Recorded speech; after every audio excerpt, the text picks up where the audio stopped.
بسم اللہ الرحمن الرحیم۔ السلام علیکم ناظرین، شام کی چائے کی آج کی نشست میں جناب اسلم راہی ایم اے صاحب کی لکھی ہوئی کتاب سلطان نور الدین زنگی کی قسط نمبر 9 کے ساتھ حاضر ہیں۔ آئیے شروع کرتے ہیں۔ نیند سے بری طرح الجھتی رات خوشبو کی طرح پھیل گئی تھی۔ سلیبی جو میدان جنگ کو سامان شوق سے لبریز، طغیان ذوق، نگارستان حسن اور عورت کے قرب کا خیالستان خیال کرتے تھے، جیران کے نواح میں گہری نیند سوئے ہوئے تھے۔ جاگتی فطرت اپنی پوری رعنائیوں اور دلکشیوں سے حالات کا جائزہ لے رہی تھی۔ شاید ازل کا کوئی خونی راز فاش ہونے والا تھا۔ کرن باکرن سے اپنی کرنوں میں جھلملاتے ستارے شاید اپنے نہا خانہ ذہن و دل میں کسی خونی انقلاب کی چاپ سن رہے تھے۔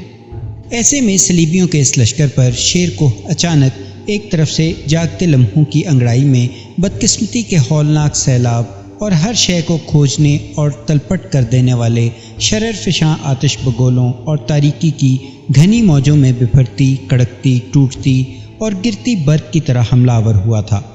اس اچانک شبخون سے سلیبی لشکر دہشت اور خوف کا شکار ہو گیا تھا۔ بڑی تیزی سے انہوں نے اپنے ہتھیار باندھے اور شیر کوہ کا راستہ روک کر اس کے خلاف جوابی کارروائی کرنے کے لیے بھاگ دوڑ کرنے لگے۔ عین اسی لمحہ ان کے لشکر کی دوسری سمت سے مجدد الدین پسلیوں کے نیچے تک لامتناہی اور غیر مختتم خوف طاری کر دینے والی لامحدود طلسمی جھنکار فطرت کی نواؤں کی طرح اپنے عزائم کو مضبوط اور مستحکم رکھ کر ہوس اور جبر کے میکدوں میں بے محبہ داخل ہو جانے والے غیظ و غضب کی انگڑائی اور بغض و عداوت کی شرر خیزی کی طرح حملہ آور ہوا تھا۔ رات کی گہری تاریکی میں سلیبیوں کے لشکر کے دو سمتوں سے شیر کو اور مجدد الدین کے شب خون مارنے کے باعث ان کے لشکر کے اندر ذلت کی آغوش اور اہانت اور ذلت کی جولانگاہیں بیدار ہو گئی تھیں۔ جسم نیند کے تاثرات سے عاری ہو کر اضطراب آفریں لہروں کا شکار ہونے لگے تھے۔ شیر کو اور مجدد الدین نے سلیبیوں کو اس طرح اپنے سامنے ہانکنا اور دبانا شروع کر دیا تھا جس طرح خوف کی آندھی آسیائے دہر کی طرح ہر شے کو اپنے سامنے پیسنا شروع کر دیتی ہے۔ دونوں شب کے سوداگروں کی طرح قسمت کی زنجیریں کھول کر ہر فتنہ پردار کے کتبہ دل پر رات کے گھمبیر اور ہیبت ناک سناٹے رقم کرنے لگے تھے۔ ان کے تیز اور جان لیوا حملوں کے باعث یوں لگتا تھا جیسے سلیبیوں کے لشکر میں بوڑھی سوچوں سے جوان جذبے الجھ گئے ہوں، اس لیے کہ اپنے تیز حملوں کے باعث انہوں نے ہر دل کے ورق پر اپنے عزم کی خاردار فصیلیں نصب کرنا شروع کر دی تھیں، اور سلیبیوں کو اپنے سامنے بے بس کرتے ہوئے وہ اندھیرے میں ان کی سوچوں کا بوجھ بن گئے تھے۔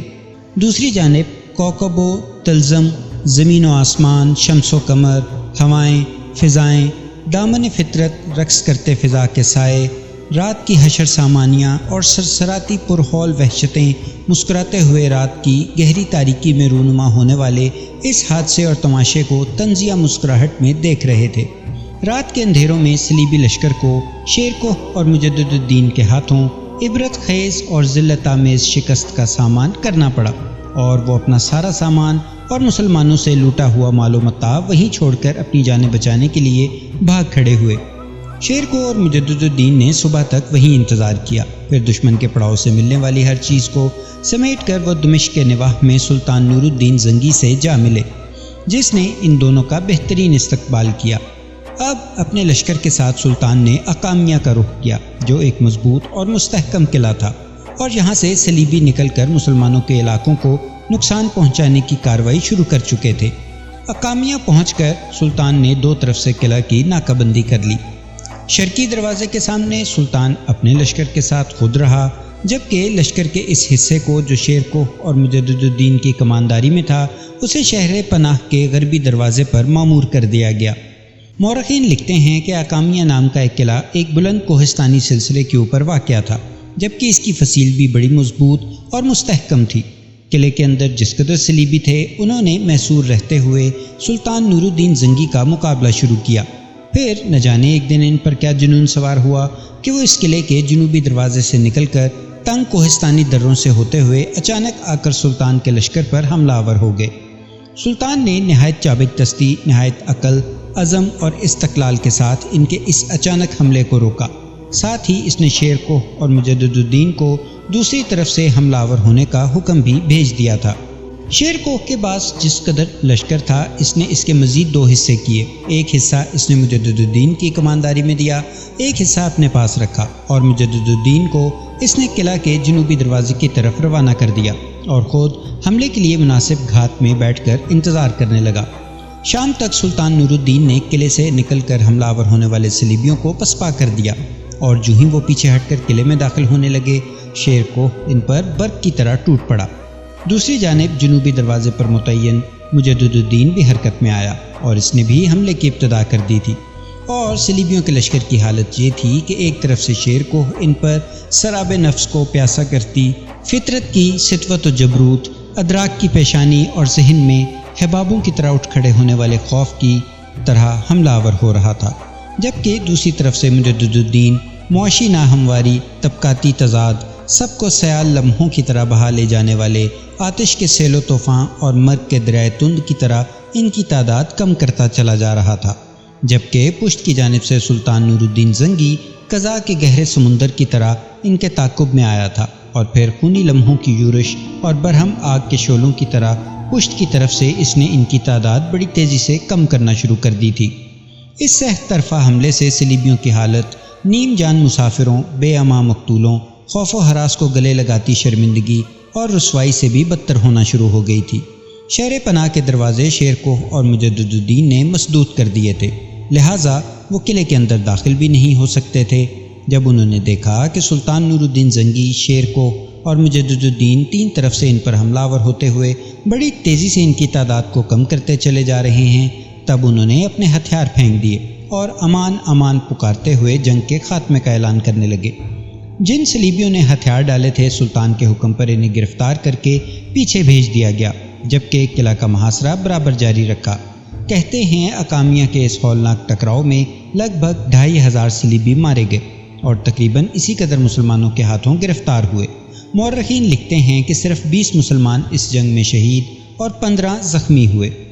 اکامیہ کے وہ صلیبی جو قلعے کے اندر محصور ہو گئے تھے، انہوں نے دوسرے علاقوں کے صلیبیوں سے درپردہ پیغام رسانی کر کے سلطان کے خلاف مدد طلب کر لی، ساتھ ہی سلطان سے گفت و شنید کا سلسلہ شروع کر دیا۔ اس طرح وہ وقت گزار کر سلطان کے خلاف ایک بڑی جنگ کی ابتدا کرنا چاہتے تھے، مگر سلطان ان کے ناپاک ارادوں کو بھانپ گیا تھا اور اس نے ان کے ساتھ گفت و شنید کا سلسلہ جاری رکھنے سے انکار کر دیا، اور قلعے کے اندر جو محصور صلیبی تھے انہیں پیغام بھجوایا کہ تم لوگوں کو صرف 1 رات کی مہلت ملتی ہے، اس عرصہ میں تم قلعہ سے نکل جاؤ یا قلعہ کے دروازے کھول دو، اگر ایسا نہیں کرو گے تو پھر ہمارے اور تمہارے درمیان فیصلہ تلوار کرے گی۔ صلیبیوں نے ہتھیار ڈالنے سے انکار کر دیا اور رات بھر محصور ہو کر مقابلہ کرتے رہے۔ اگلے روز کا جب سورج طلوع ہوا تو سلطان کے لشکر نے قلعہ پر 3 اطراف سے تیز و تند اور جان لیوا حملے شروع کر دیے تھے، یہاں تک کہ قلعے میں محصور صلیبی ہمت ہار بیٹھے اور انہوں نے ہتھیار ڈال دینے کی پیشکش کر دی۔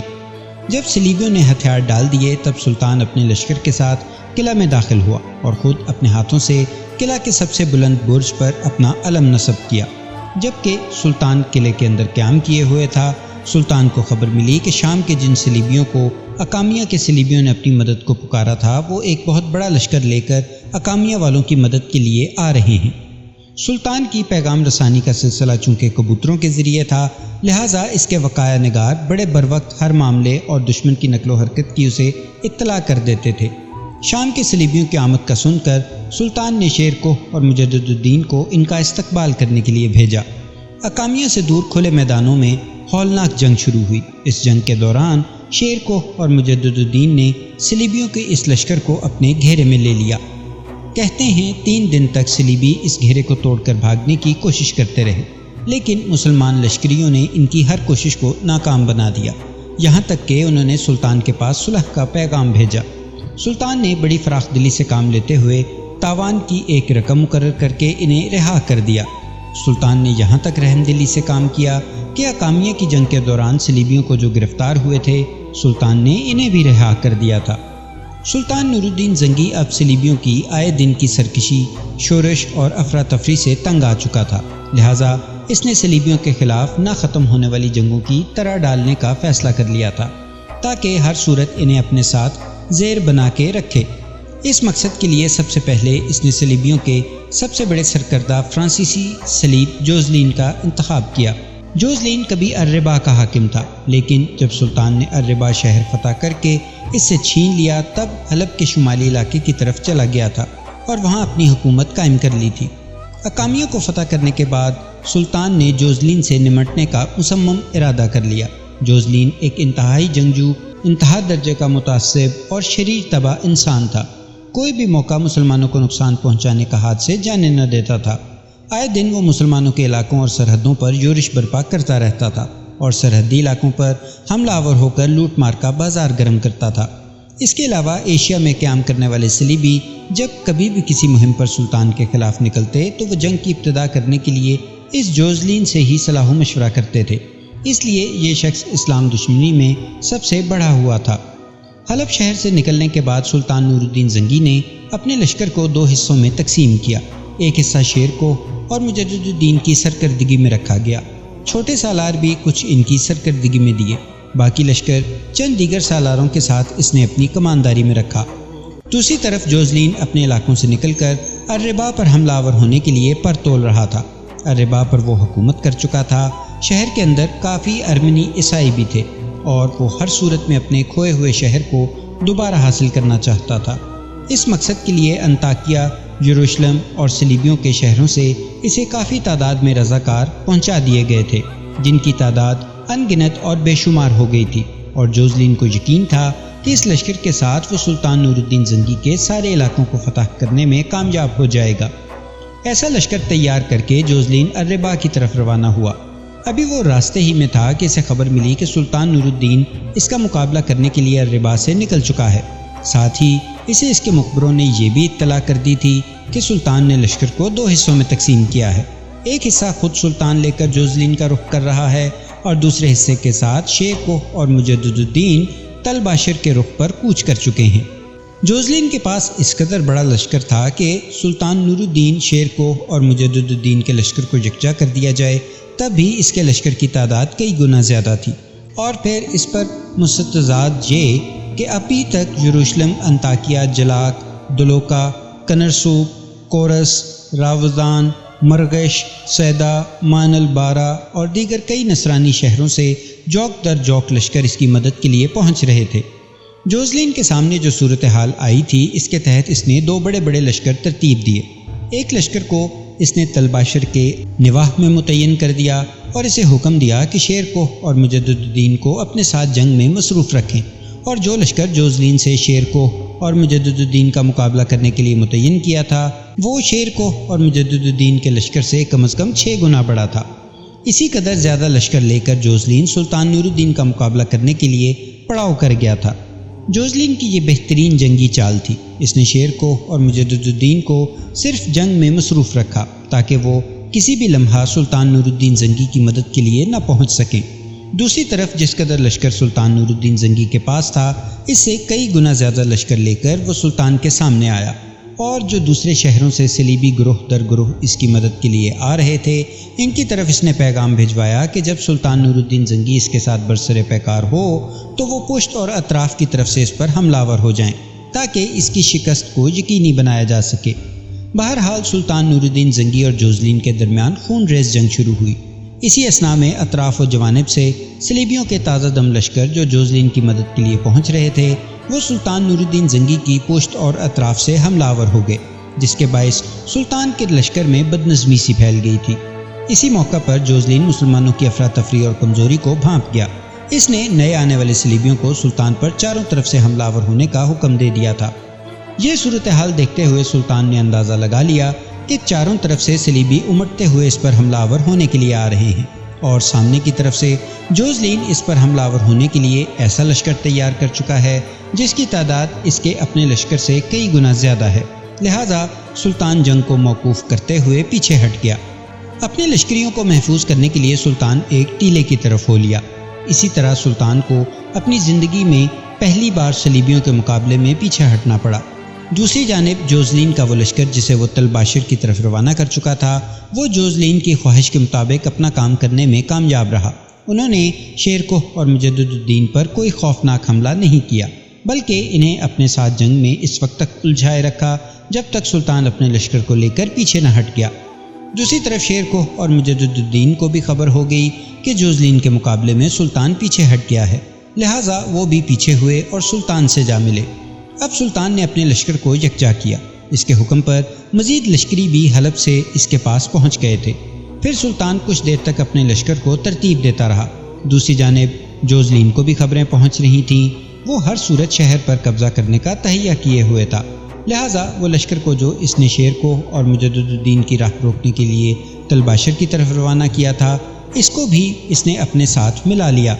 اس کی خوش قسمتی کہ ابھی تک گروہ در گروہ صلیبی رضاکار مختلف نصرانی شہروں سے اس کی مدد کو پہنچ رہے تھے، لیکن سلطان نے ساری صورتحال کی کوئی پرواہ نہ کی۔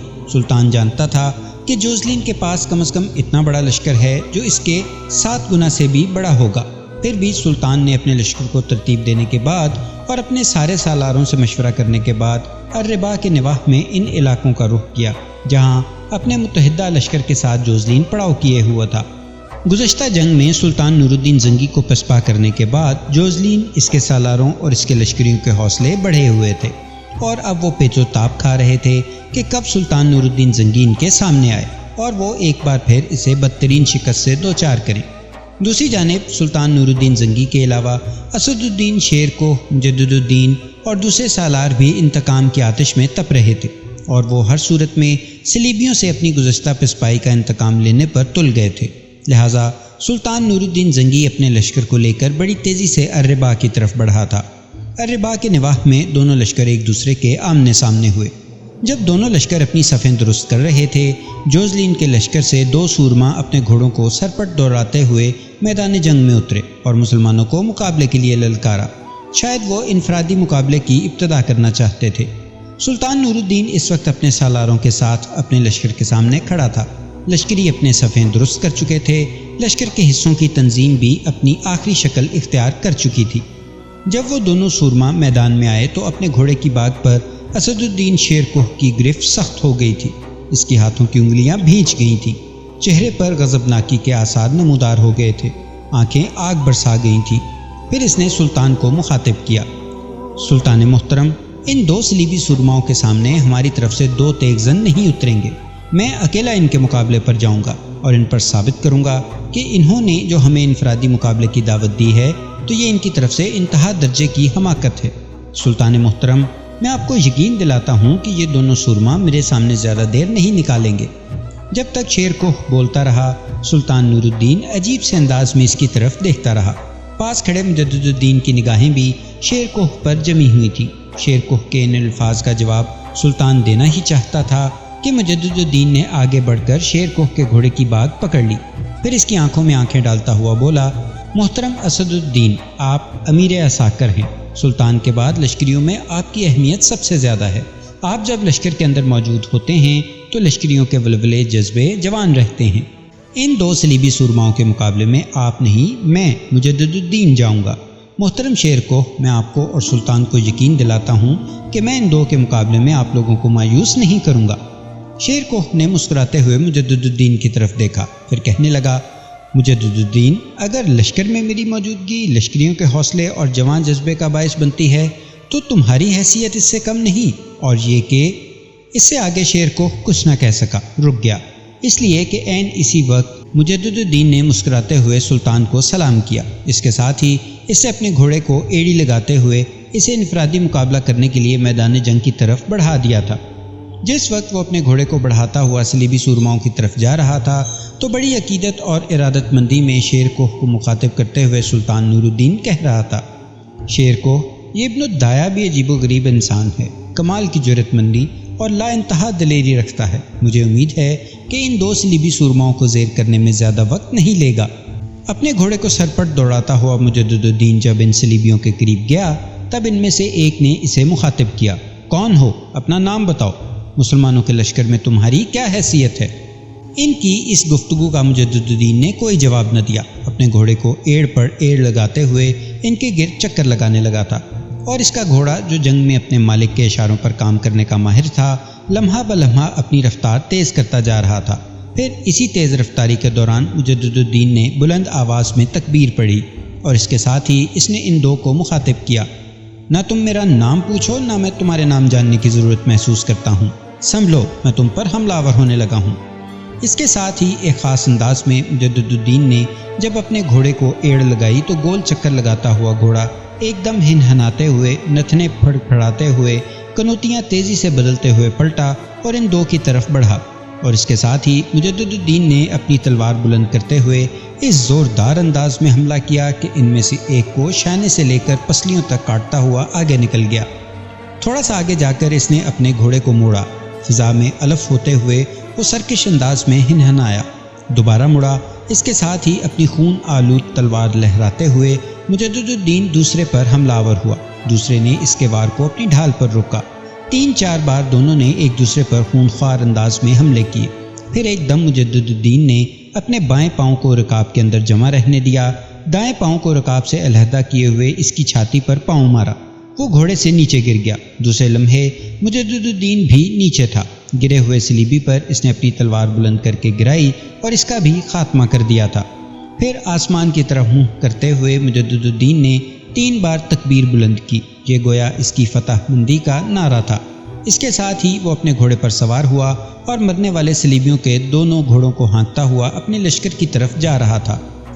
دشمن کے دونوں گھوڑوں کو ہانکتا ہوا مجدد الدین سلطان اور شیر کوہ کی طرف جا رہا تھا۔